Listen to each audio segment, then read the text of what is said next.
Hey everyone, welcome back to my channel. My name is Jess, and today I guess I'll just be talking about what I read last month, which was August, and basically what I've been doing, because as you can tell, I haven't been posting recently. A big part of that has to do with just being really busy. I started a new internship that I will actually not be continuing soon. And it's just been taking a lot out of me because it was like a 30 to 40 hour internship. I loved every bit of it. It was really great, but it's just exhausting. And when you have that job and then you also have school and all of the other stuff, it just kind of takes a really big toll on you. And I really wasn't able to make videos at the same time. However, I was able to make time to read. I didn't read as much as I wanted to because I literally just had no free time whatsoever. But you know, I made it work.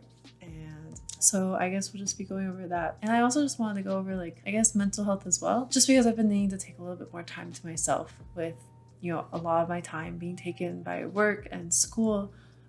Really recently, it's just been hard to balance everything because for me, so I'm more of an introvert, I guess you could say. And being an introvert means I need a lot of time to myself. And that might just be me having to stare at a computer screen for hours, or it might just mean I need to read a book for a long time. And, you know, editing a video, sometimes it's just you're just listening to yourself and you're looking at yourself a lot. It's just really exhausting. I don't know how to exactly explain it. I'm saying with the book vlog, the reason I haven't been blogging is because I need to fix the blog. For some reason it hasn't been working, but it should be working by the time this video comes out. But for now, I'm just going to be releasing a video once a week because I start full-time school again this week. Yeah, so I start school again this week full-time, which is exciting. This is my senior year of college and I'm really excited to hit it off with a bang. I also have another really exciting opportunity coming up that is kind of hasn't happened yet, but it might happen. Let you guys know about that in the future as well, because if I do get it, it'll be really exciting and it will mean a step forward in my career. And then today we got the cutest little doggy pen crate. Well, it's supposed to be a hamper, to be honest, but the reason we got it is because we are actually getting a Shiba Inu puppy. We'll be getting her in about 2 weeks, maybe 3, depending on schedules and all of that. We have to go pick her up, take a day trip. So yeah, we're getting an adorable little Shiba Inu. Her name is Luna. We've already decided. I'm really excited because I've never actually had a puppy. I maybe had a puppy when I was 10, but honestly, dogs have never been my forte. I've always been terrified of giant dogs. So one day we went to go visit my roommate's cousin's Shiba Inu and I just fell in love with that tiny little red dog, and ever since then I've been in love with the idea of getting one, and now it's actually happening. So now that we're actually getting one, I'm pretty excited. I've only ever had cats. I've only ever taken care of cats. Maybe I seem a little bit overexcited, but honestly there hasn't been a lot to look forward to because, you know, we're in the middle of a pandemic and riots and all this other stuff going on. So having one positive thing in my life is fantastic. I also feel really bad because with my mental health, I had planned to do so many reviews. I was going to do a Midnight Sun review. That one was hilarious, but I just never got to actually editing it. It just never happened. I still have it and maybe I will post it, but I think it's a little bit too late to be posting that. Maybe I don't know. We'll see what reviews I decide to come up with. All right, and so on to my wrap up for August. So the first book that I read in August was Midnight Sun by Stephanie Meyer. I gave this one a 2 out of 5 stars, and here's why. Honestly, and not to sound stupid, it was nearly the same thing as the original book, Twilight. Although we have some different aspects of it that Edward goes through, a lot of it's just involving stalking Bella, planning massacres in the classroom, which by the way was actually a pretty cool scene. That was probably my favorite.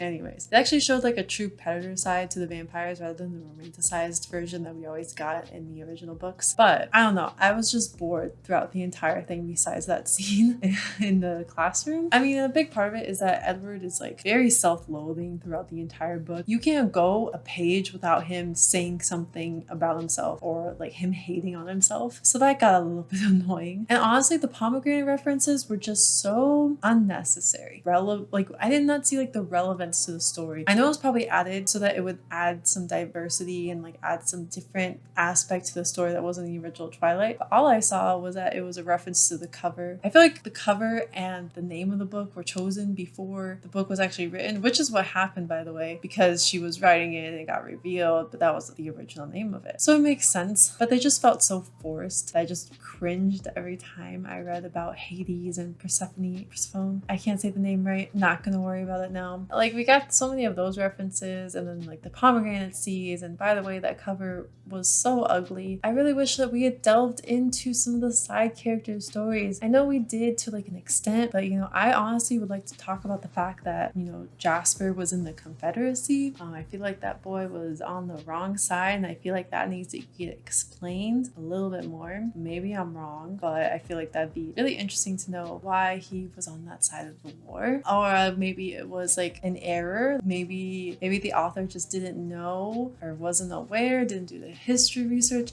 I don't know. I don't know any of these answers, but I feel like that would have been a great thing to have explained. So the second book that I read was Serpent and Dove by Shelby Mahiran. I gave this book like a 3 out of 5 stars. So the premise of the story is interesting, and it's kind of cool that, you know, when a witch uses her magic, you know, she smells. But honestly, that aspect wasn't even that necessary. Like, the main character always got away with what she was doing anyways. So I was like, and honestly, the plot, it was like very cliche. What do we have to build on nowadays? A lot of the plots have already been used. But in this case, it's like, you know, you have the good side, and then you have the bad side. And then, you know, oh, the good is righteous, and then the bad side just seems so evil. But, you know, in reality, like, the good side is not that great, and the bad side is not that bad. And that's just, you know, it's a very cliched plot. It's used a lot. I was a little bit bored of it. But I did enjoy, like, how real and how interesting it was. The marriage thing was a little bit weird. Not gonna lie, honestly did not see what was coming with the reality of her father and all of that. And honestly, like, was it Big Lily Titty? I don't remember. It's been a while. But so the song, it was funny, like, in the beginning, but like in the final battle it's used and it actually distracts people, and I'm just like, what? Yeah, that kind of knocked like an entire story off for me, because I know it's probably used for the younger audience or whatever, or obviously it's a young adult book, and obviously like that's like kind of the point, but it was just a little bit weird.